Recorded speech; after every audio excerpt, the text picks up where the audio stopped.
Hello, Internet. This is Sophia, the Red Angel, doing my best on this channel to produce content that is worth your time to watch and listen to. And today I am going to address the question, when is being an atheist difficult? At least, when is it most difficult for me? Is it when I experience hard times? No. As a matter of fact, when I stopped believing in God, though I expected to be devastated at the loss of a dear friend, however imaginary, I quickly discovered that the opposite was the case. It was a load off my shoulder, because though there may still have been things that sucked in my life, at least I was free of the implied judgment that an omnipotent, omniscient being who clearly could have made things better, nonetheless, in his omnibenevolence, decided that my heartaches were not worth addressing. I realized upon ceasing to believe in God that though not having certain things that I truly longed for in life made me sad, sometimes even downright resentful, it was the feeling that a supposedly all-loving God could have arranged for those things to be within my reach, but chose not to, that really broke my heart. So no, personal difficulty does not, at least in my case, make being an atheist difficult. How about the difficulty faced by other people then? That actually can be a bit more challenging. No, I do not derive any pleasure from the suffering of others or anything like that. I am not that much of a monster. Also, if there is something within my power that I can do to help the other person who is suffering, that does not make atheism difficult at all. But sometimes, when there is nothing that I can do to help someone else who is suffering, that is when being an atheist becomes difficult. Back in 2020, I was doing some phone banking, and I spoke to someone who had to quit her job to take care of her special needs daughter who could not safely be left at home alone. She had no resources to help her, nothing at all, and in many ways, the system was completely letting her down. To make matters worse, I did not even know of any resources that I could refer her to that would help. I spent time and listened to her tell me about her struggles. It was the least I could do, and since nobody was paying me for phone banking, it was not really like I was doing it on anyone else's time. And so I listened more and more to how she was falling completely between the cracks of the system. And you know what I wanted to do once the phone call was over? I wanted to say a prayer for her, but I could not, because I know on every level that there is nobody there to listen to or answer such prayers. Now I know some people might chime in here saying that it is good that I could not pray for her, because prayer distracts people from actually doing things to help others who need help. But that logic only flies when there is something that you can do to help the person who is suffering. In this case, though, there was nothing I could do to help her, and without the ability to pray, I had no way to process my complete helplessness in the face of her abject suffering. Now I know, many people, myself included, have talked about Stoic philosophy, about how the key to happiness is recognizing what is and is not within our locus of control. This woman's suffering was outside of my locus of control, so that is that. And furthermore, there is nothing within my locus of control that can affect her suffering, so again, that is that. So am I maybe just being plain bad at Stoic philosophy?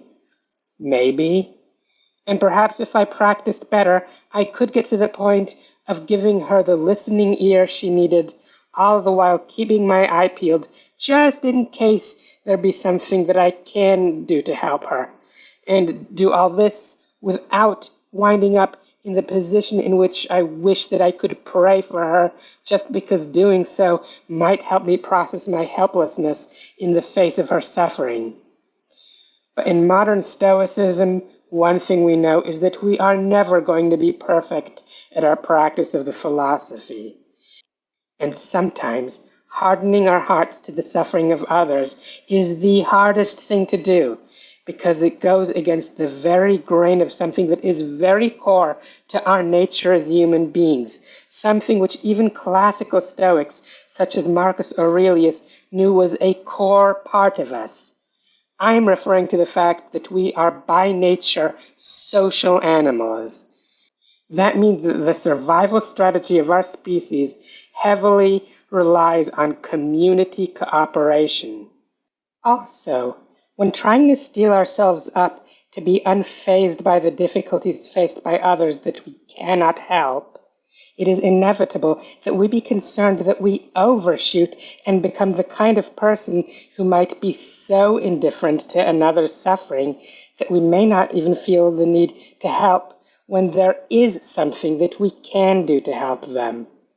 So in short, finding rational ways to process your helplessness before someone else is suffering, i.e. ways that do not involve superstition-based acts such as prayer, doing that is easier said than done.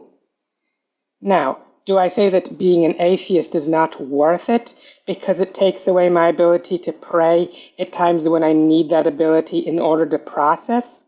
No, not at all. The inability to process helplessness in the face of someone else's suffering is discomforting, but the inconvenience of that discomfort is a minor thing in the scheme of things.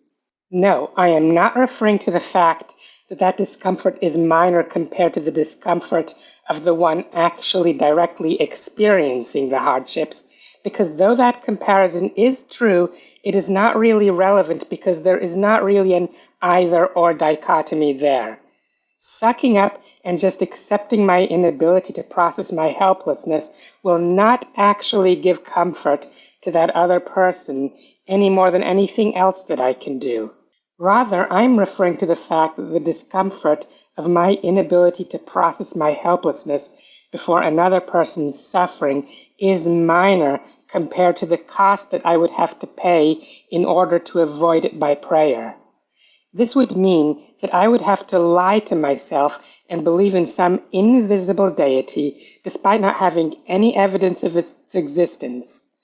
I would then invariably be inviting this invisible, unprovable being to set rules for how I am to live my life, possibly onerous rules that do nothing to benefit me or anyone else that I care about benefiting. And even if by some stroke of luck I am able to avoid the imposition of these onerous rules of living, just by believing in something that I have no rational basis for believing in, I will set, or at least strengthen, a precedent for my brain that it is okay, normal, and proper to come up with my beliefs in such a baseless manner. And once I do that, there is no telling what crazy ideas I can buy into, nor what consequences there would be of those other crazy ideas that I will buy into. So no, I am not willing to believe in something without a sound basis for doing so, even if such a belief would spare me the difficulty of having a hard time processing my helplessness before another person's suffering. But if there were a way to process such feelings without having to believe in something without a sound basis to do so, I would like to know what that way is. Anyway, I hope that you enjoyed this video. Please like, share, subscribe, comment, ring the bell, and check out any of the other videos that I have on this channel. And until next time, see ya!